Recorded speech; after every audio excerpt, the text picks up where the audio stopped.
नमस्कार दोस्तों, स्वागत है आपका टेक्नो डिफेंस अपडेट पे। तो दोस्तों, जैसा कि आप सबको पता है कि भविष्य आर्टिफिशियल इंटेलिजेंस और साथ में अनमैन्ड टेक्नोलॉजी का होगा और भविष्य में इन दोनों टेक्नोलॉजी का इस्तेमाल काफ़ी ज़्यादा बड़े स्केल के ऊपर किया जाएगा और आप सब लोग अपनी डेली बेसिस की लाइफ के अंदर घर में या फिर बाहर कहीं ना कहीं इन दोनों टेक्नोलॉजी को भी देखते होंगे। तो ऐसे में ये मिलिट्री के लिए भी उतने ज़्यादा इंपॉर्टेंट हो जाते हैं।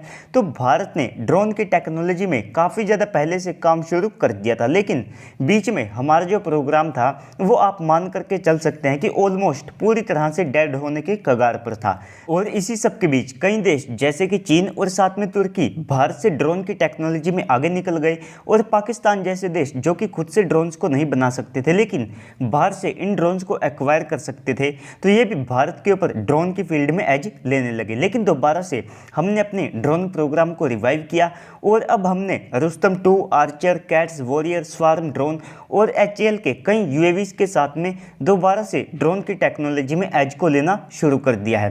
तो इन सब में भारतीय सेनाओं के लिए सबसे ज़्यादा इंपॉर्टेंट ड्रोन होगा वो होगा DRDO का घातक, या फिर जिसे हम आमतौर पर ओरा के नाम से भी जानते हैं। तो ये जो ड्रोन है ये एक स्टेल्थ UCAV होगा, यानी कि ये अपने साथ वेपन्स को कैरी करने में सक्षम होगा।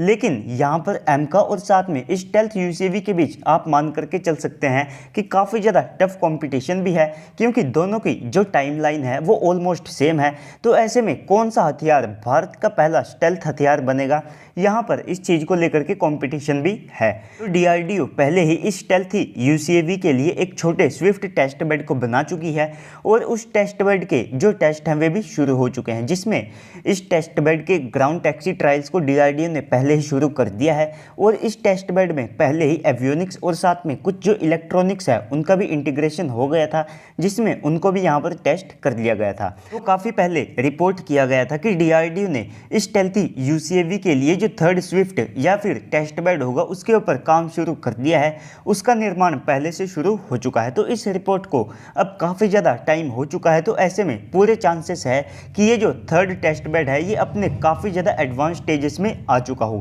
तो DRDO का ये जो थर्ड स्विफ्ट होगा तो इसमें मेनली यहाँ पर फर्स्ट फ्लाइट को कंडक्ट किया जाएगा। इसके अलावा जो पेलोड्स हैं उनको भी यहाँ पर टेस्ट किया जा सकता है, जिनका इस्तेमाल भविष्य में एक फुल स्केल के ओरा के ऊपर किया जाएगा। तो इस टेस्ट बेड के बाद में DRDO एक फुल साइज के घातक UCAV के प्रोटोटाइप को बनाएगी। तो घातक का जो पहला प्रोटोटाइप होगा तो उसको 2024 तक रोल आउट करने का प्लान किया गया है। और जैसे ही ये प्रोटोटाइप भी रोल आउट होता है तो इसके बाद इसके भी कुछ टैक्सी ट्रायल्स को किया जाएगा। इसके बाद 2025 से लेकर के 2026 तक इसकी फर्स्ट फ्लाइट को कंडक्ट कर लिया जाएगा। तो इन स्टेल्थी UCAV के मामले में अगर आप दुनिया के देशों को देखते हैं तो इन सब में जो रशिया है वो काफ़ी ज़्यादा तेज़ी से काम कर रहा था, क्योंकि उन्होंने अपने S-70 नाम के स्टेल्थी UCAV को पहले ही तैयार कर लिया है और उसके Su-57 फाइटर जेट के साथ भी काफ़ी सारे जो टेस्ट हैं वे कंडक्ट कर लिए हैं। तो रूस में जैसे ही यूक्रेन वॉर छिड़ा है तो इसके कारण यहाँ पर ये जो प्रोजेक्ट है इसमें कुछ जो धीमी गति है वो देखने को मिली है, लेकिन ओवरऑल रशिया काफ़ी ज़्यादा तेज़ी से काम कर रहा था। इसके अलावा रशिया ने इन ड्रोन्स के अंदर AL-41 इंजन लगाए हैं जो कि इन ड्रोन्स के हिसाब से काफ़ी ज़्यादा बड़े हैं, लेकिन बाद में रशिया इन इंजन्स को चेंज कर देगा और अभी के लिए रशिया ने इन ड्रोन्स के अंदर जो 2D नोजल जैसी एडवांस टेक्नोलॉजी है उसको भी इंट्रोड्यूस कर दिया है, जिससे कि इस ड्रोन का ओवरऑल जो IR सिग्नेचर है वो भी कम होगा, साथ ही साथ इसका जो RCS है वो भी यहाँ पर रिड्यूस हो सकेगा।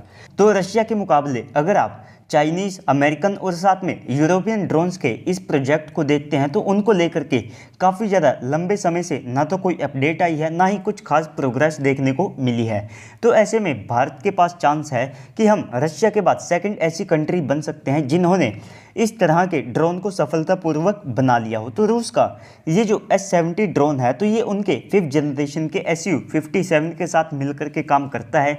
ऐसे में भारत का जो ओरा ड्रोन होगा तो ये भी हमारे 5th जनरेशन के एमका फाइटर जेट के साथ काम करने में सक्षम होगा। तो मैं आप सबको पहले ही बता चुका हूं कि एमका और घातक UCAV ये भारत के दो स्टेल्थ हथियार होंगे जिनकी जो टाइमलाइन है वो ऑलमोस्ट सेम है। तो ऐसे में दोनों वेपन्स पैरेलल में रोल आउट हो सकते हैं। इसके बाद जो फुल साइज़ का घातक यूसीएवी होगा तो उसका जो टोटल वेट है वो 15 टन के आसपास हो सकता है। इसके अलावा ये एक स्टेल्थी फाइटर जेट के वेपन बे के बराबर अपने पेलोड को ले जाने में सक्षम होगा। यानी कि अगर आप एमका के इंटरनल वेपन बे को देखते हैं तो उसमें ये लगभग 2.5 टन का जो पेलोड है उसे ले जाने में सक्षम होगा।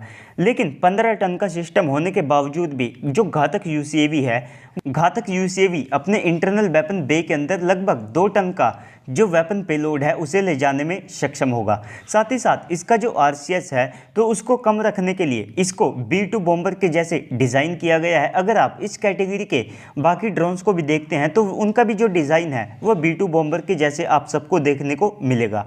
और इस कैटेगरी में न्यूरॉन X47, SU-70 और दूसरे कई ड्रोन्स आते हैं, लेकिन इस सब में आपको S-70 और साथ में भारत का घातक प्रोजेक्ट यही एक्टिव देखने को मिलेंगे। इसके बाद DRDO इस ड्रोन में वेपन्स के तौर पर एयर टू ग्राउंड्स मिसाइलें और साथ में बॉम्ब्स को इंटीग्रेट करेगी और साथ ही साथ इसमें भविष्य में एयर टू एयर मिसाइल को भी लगाने का प्लान है, जो कि बेसिकली एक मैनपैड के ऊपर बेस्ड हो सकती है, जिसके ऊपर DRDO ने पहले से काम शुरू कर दिया है, जिसको हम अपने ओरा और साथ में जो बाकी ड्रोन्स के साथ हेलीकॉप्टर है उनके अंदर भी इंटीग्रेट कर सकते हैं। तो अगर आप इस कैटेगरी के ड्रोन्स को देखते हैं तो इस तरह का स्टेल्थी यूसीएवी किसी भी देश के पास आज की तारीख में आपको ऑपरेशनल देखने को नहीं मिलेगा। इसके अलावा इस ड्रोन के अंदर हम खुद के इंजन को लगाएंगे, जिसमें हाल ही में यूक्रेन और रशिया के वॉर के कारण कुछ डिले देखने को मिला है, लेकिन हम उसको टाइम के ऊपर बना सकते हैं क्योंकि अभी के लिए भी इस ड्रोन में काफ़ी ज़्यादा समय है इसका पहला प्रोटोटाइप तैयार होने में।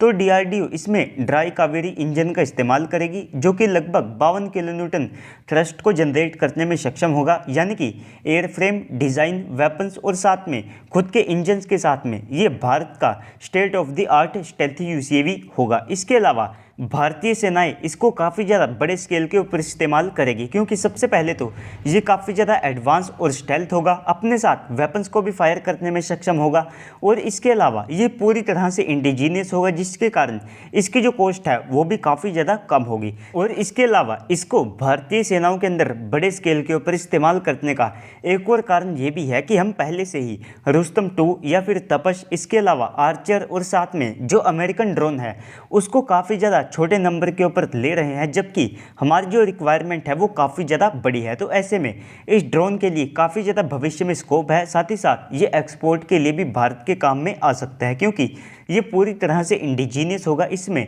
जो 4 मेन कंपोनेंट्स हैं वे भारत के ही रहने वाले हैं। तो दोस्तों ओवरऑल इस सब के ऊपर आपको क्या लगता है कमेंट सेक्शन में बताइएगा।